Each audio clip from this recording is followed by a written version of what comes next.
Now, earlier today we talked about how companies are doing on the effective frontier.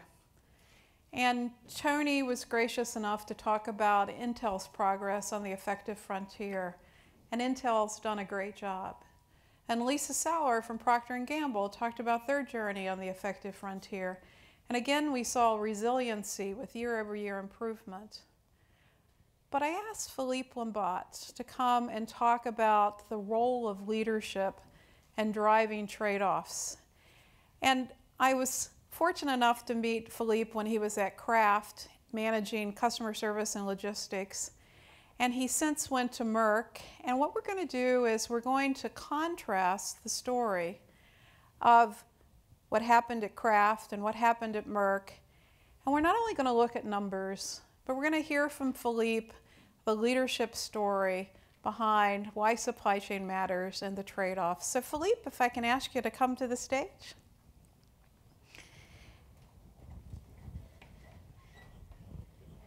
Good morning. Good. So are you surprised that 9 out of 10 companies are stalled on the effective frontier?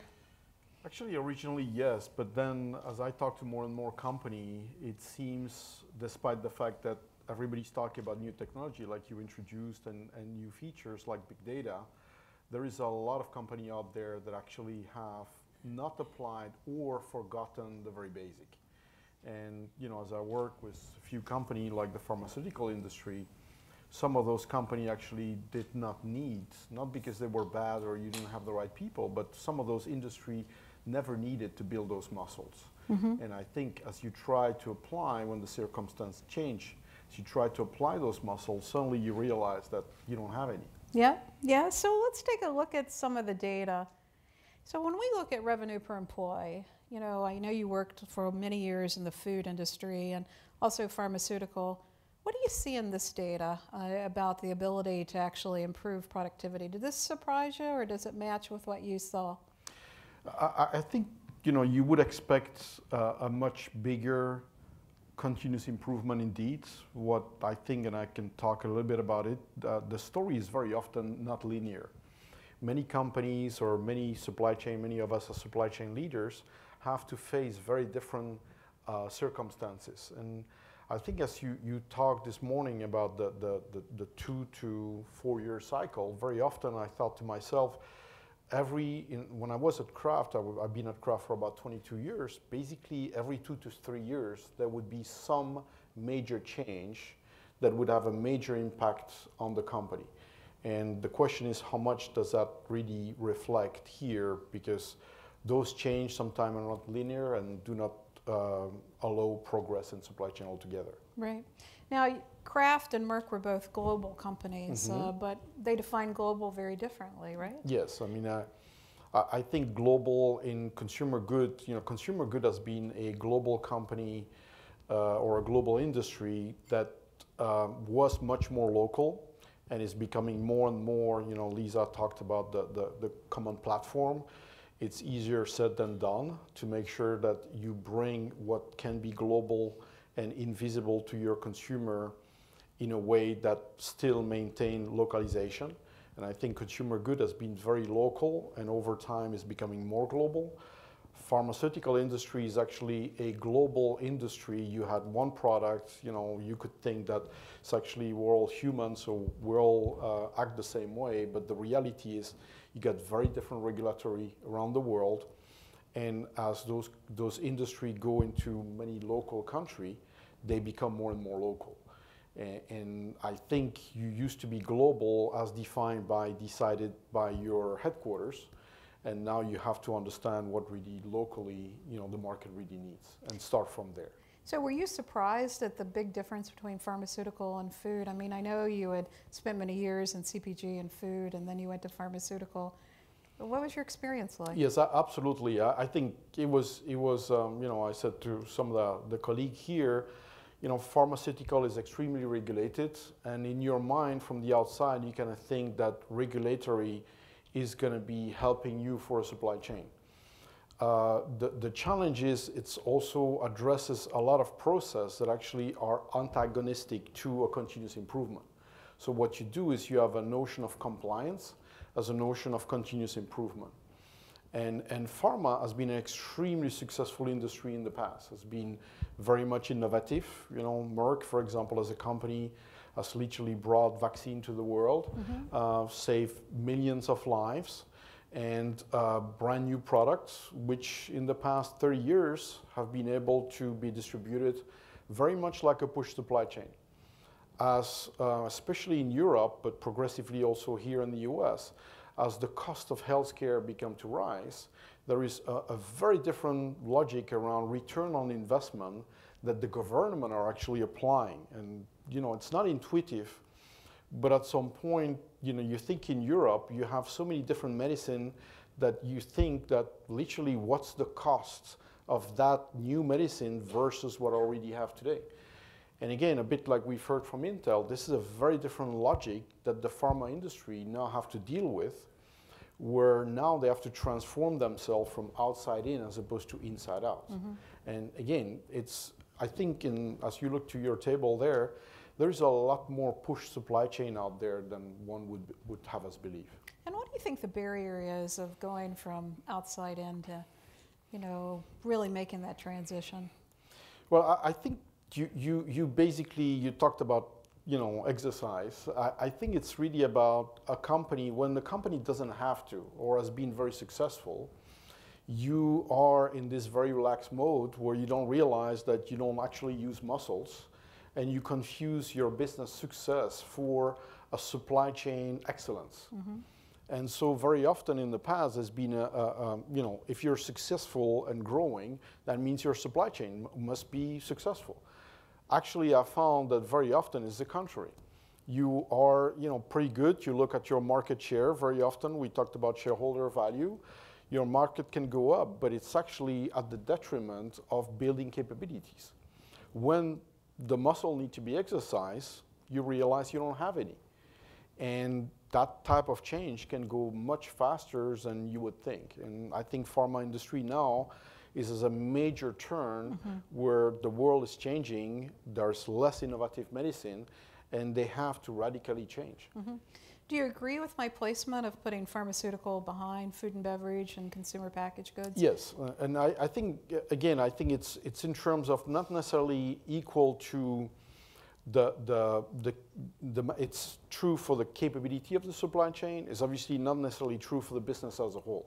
And I think that's where one of my points that I've learned a lot is you need to be in equation with what your business needs. Absolutely. And the reality is you need to listen and build those capabilities ahead of time.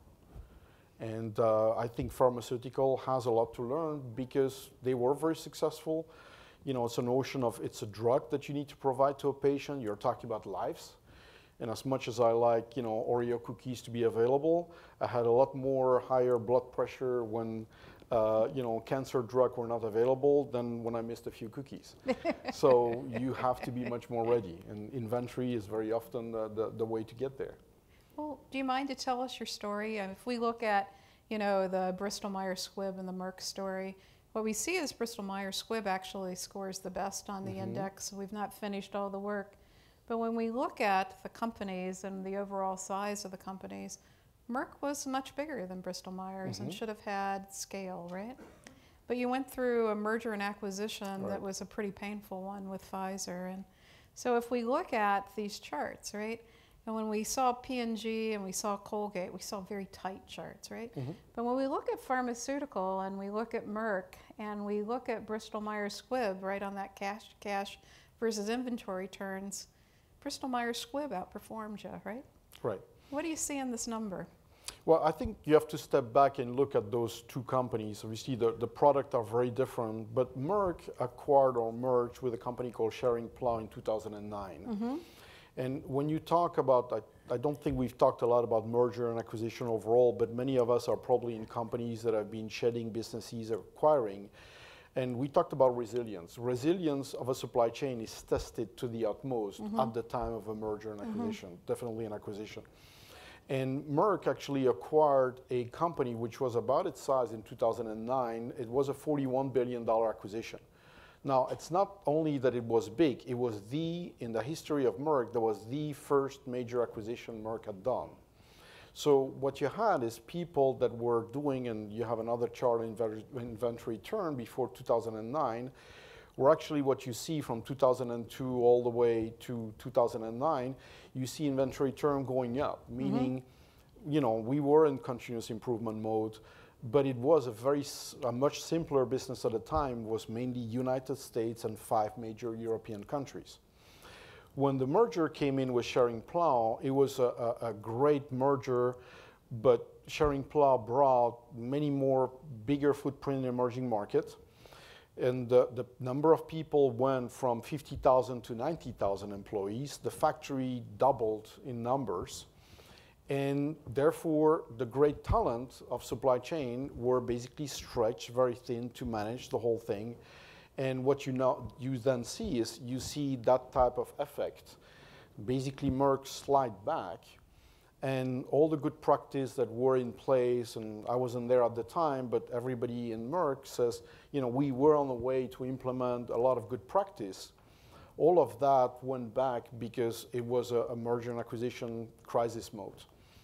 And, you know, BMS did the contrary. They had, Merck has a very solid pipeline of new products. BMS at the time had very little product in the pipeline, so they had to be much more efficient, faster, and they became leaner, and that's what you see along the way. They shed product, they very much focus and restructure their organization, and that's what you see as they move to the right.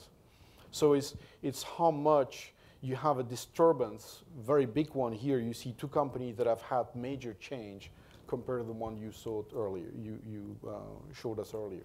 Now, in the merger with Schering-Plough, we did a webinar the other day, and I loved your statement when you said that one of the things you learned on mergers and acquisitions was that you can have 2 companies with best practices, but you really have to merge the practices. Exactly. Can you talk a little bit about that process and what you learned? Well, as an example, you know, what we did is Merck and Schering-Plough had very different way of planning. You know, one was centralized, one was totally decentralized. And at the time, you really have to understand where you start from, choose a model, and migrate to it. And at the time, we didn't do that. So we chose to basically evolve in a hybrid. We had a lot of tools to put in place, and therefore we had to live with a very different model and different processes for a long time. It's been solved now, or we're just about to finish the work, but that journey was very long. In the country, what I've learned with Kraft and Cadbury acquisition, which was around 2010, which was a $15 billion, it was about making the choices from the day one. And at the time, we said, you may not like it, but this is the way we're going to plan, this is the way we're going to put organization in place. And you have a disruption, but it's brief and it's quicker. And so you see companies, you know, electronics like Cisco, or other companies that do that in a much faster, and that's what you need to do. You need to build those muscle to make choices on tools and on processes much faster, because you think that you're being inclusive by letting people work the way they used to, but actually, you know, it's a mistake to let that linger too long. So do you think that had some impact on those results? Oh, definitely. I mean, I think, you know, it's when you merge and acquire, and again, we talked a lot about supply chain having a seat at the table. There was a lot of discussion where it was a business impact, but we probably should have talked about that earlier and make the right decision faster. I think in the case of Cadbury, there was a good supply chain discussion at the table. We put the right leader, and we were able to become one company much faster. Okay. Let's look at another chart, operating margin versus inventory turns. And this is very characteristic of the pharma business, right? This is a supply chain that's really struggling with resiliency. What do you see here?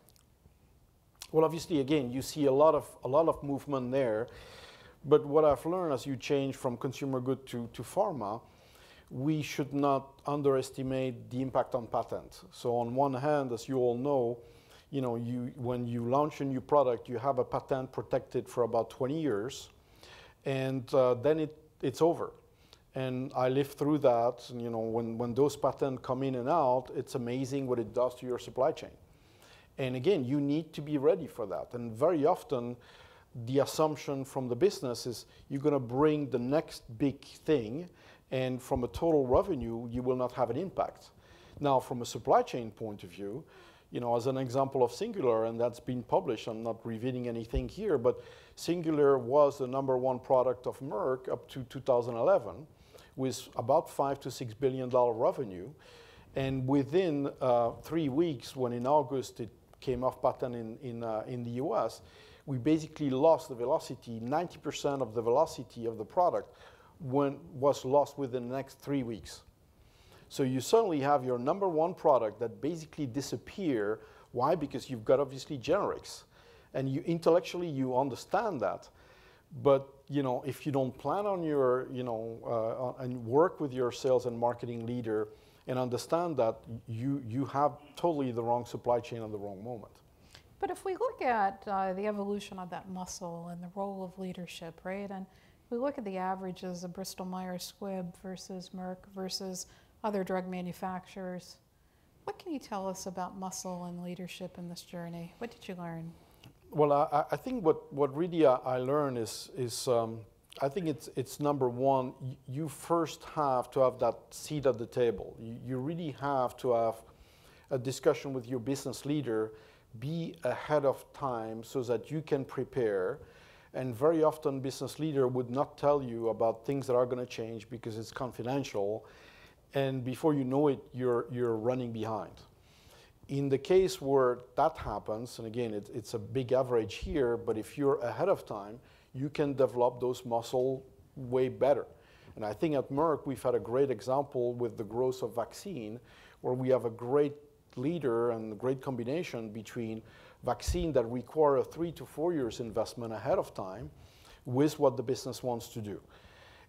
On the contrary, my example on some other products, you really caught off guard. So #1 is seat at the table and communication and listening, and again, you talked about this morning about the fact that in supply chain we make things difficult.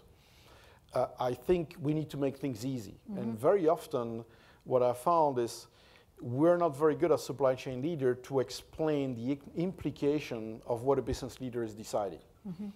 And we use a lot of acronyms, a lot of dooms, picture, etc., to make sure that we're part of it. But I think that seat at the table is something that we need to keep on improving. #2, it's about making sure that you've got a strategy that is developed in your supply chain that fits what you need to do in the business. I think that's obvious, but we've heard it before. Metrics can be boring, but the one thing that you need to know is stick to them. One of the debate that I'm sure we can debate until our faces are blue is how do you define forecasting accuracy? Mm-hmm. And I found in my career, don't know about you guys, but very often there is too much debate about what's the right definition, as opposed to stick to a definition, mm-hmm. and continuously improve it. Right. And therefore, that logic of supply chain strategy linked with metrics is fundamental. And #3, what I learned is talent management, right? If you don't have the right people, all of that, and I mentioned time of merger, is not only the right talents, but that doesn't mean 5 talent that you can call because it's always the same 5 people. And it's about having the depth of talents, having the breadth of talent, and developing them for the long term. And usually we don't do that. And for me, again, those techniques are known, but it's about a matrix 3 by 3. I don't know how many people use that out here, but performance and potential, being very clear about where you are, and having #2, a very open and transparent and honest relationship with your employee. Mm-hmm. Because what I found is everybody agrees with talent, but that doesn't mean that you have to tell to everybody that they're a genius and they're in the top box. What I found is developing talent required a tough discussion, and many cultures don't have those tough discussions. I don't know how many of you have been in front of people where I've been telling them the challenge, the development that they have, and they told me back, I've never heard that in my life. And those are the tough discussions, making the right choices and moving on the right talent that needs to be there. So those are the 3 axes that I believe are fundamental. So if we look at Merck and we look at growth, right? Merck outperformed on growth. But I often see in the patterns that where companies are growing that they don't develop the supply chain muscle, right? Mm-hmm, mm-hmm. Did you experience that at Merck? Do you see that parallel? Well, again, I think yes, in a sense of, like I said, Merck is a very successful company still, but in the 90s, I think we developed a certain complacency. And what you have is, we heard today about Gartner. You can be, when you look at the way Gartner evaluates you, you can be actually very good at your business result and actually not so good at your supply chain result, the way that and so I think what is important is to understand where you are with the number of detailed operational metrics, like Lisa talked to us, that is sufficiently detailed enough. Because when you look at Merck here, Merck is a $50 billion company that has product like vaccine that have a 3 to 5 years lead time. But and are refrigerated, so you need to distribute those, and the cost of them is 12 times higher than a pill like Singular. And if you don't understand that, if you don't segment those supply chain, this is something that you're going to make a lot of mistake with. Well, let's continue the discussion on Kraft, and we chose Nestle because both of you are very global companies. If we look at the size, Nestle has larger scale, right? Both very global. Now, if we look at cash to cash versus inventory turns, right? A real difference there, right? Nestle is really bringing down that cash to cash cycle, but not making a lot of progress on inventory turns, whereas Kraft doesn't exactly have resiliency there, right? There's a lot of meandering. What do you see in those numbers, and what can you tell us? Well, I think that's been, Nestle has also been very stake in the long term. And in a way, when you start to go at the very macro level, Nestle is actually listed in Europe versus Kraft listed in the US. And when I found, and when I talk to companies, the notion of being a public company drives a lot of pressure. And the pressure is also driven by quarter. For some, some of us, I'm sure it's only me, but every quarter, the consumer, the patient seems to have an urge to use our product. And therefore, you have peaks, and somehow, for some reason, it happens even more at the end of the year. And some of the companies like Nestle have actually stepped back and don't release those numbers. And I think what you see there is a very steady, focus on improvement on the cash conversion, where Kraft has been very much under pressure, in terms of moving at the beginning. They acquired a lot of company. There was a lot of very public debate when they acquired Cadbury.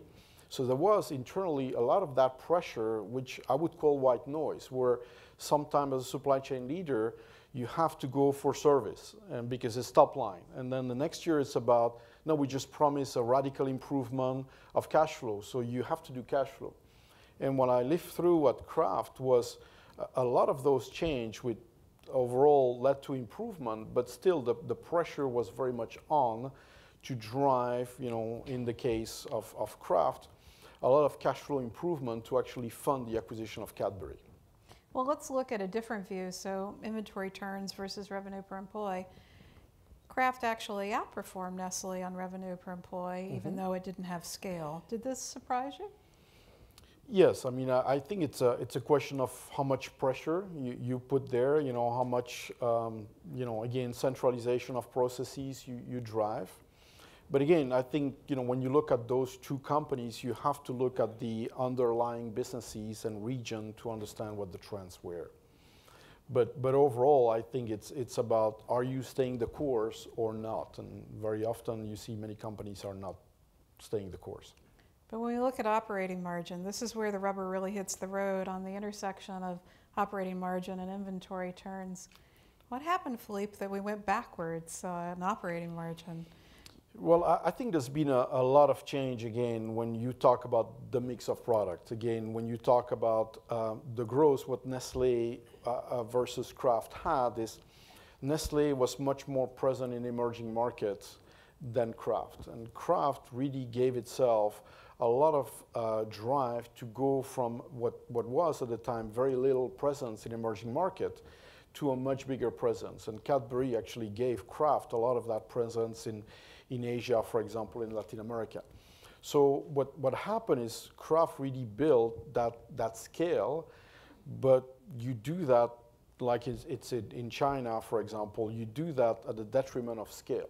And that's very much that balance of companies that are based in the US or in Europe, where you have a fairly good margin but no growth, versus emerging market where you have high growth but little margin. And interestingly, the charts end, as you know, in 2011 for Kraft, because Kraft basically split in two companies. Yes. And Kraft was at the time worth $50 billion, and now Kraft is part of, you've got a Kraft group, which is only North America, and you've got Mondelez, which is international, which promised the shareholder lower margin but higher growth, and Kraft Group has promised higher margin and lower growth. And interestingly, those two companies now are worth about 30% more than they were 2 years ago, which is the inevitable discussion about how do you communicate what you're doing to the outside world in a way that is understood. So when we look at Kraft versus Nestle and Merck versus Bristol Myers Squibb, let's talk about leadership. What's your advice for the folks in the audience? Well, I think, we've talked a lot about, but I think supply chain certainly matters, but what I lived through is customer is number one. And wherever I found company lose that, whether it's your internal customer, first of all, obviously, but most of all, your external customer. And the biggest crisis, but also the biggest improvement I've had, where you get the company to rally around the notion of service. And you go from there. But, you had your chart where you have efficiency. I've never seen a supply chain that can be efficient without a proper service. Exactly. It's like, the other way around. So for me, that's number one. Number two, I think it's all about metrics and continuous improvement. It's all about that linkage with strategy. And number three is all about people. Make sure that you invest on your people, that you're open and honest and respectful with them.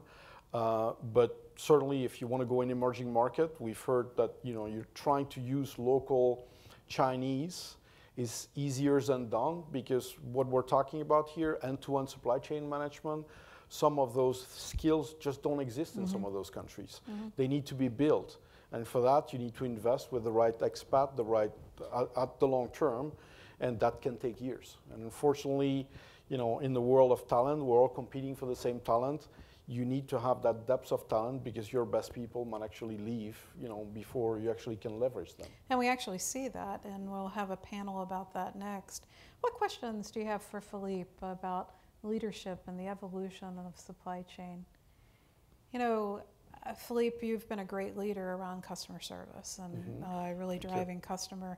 But I often find that it's hard to get the organization to get out of the argument about how to measure it, right? And when I've done benchmarking, I find it's a lot like a woman reporting her weight on driver's license. People overstate it, right?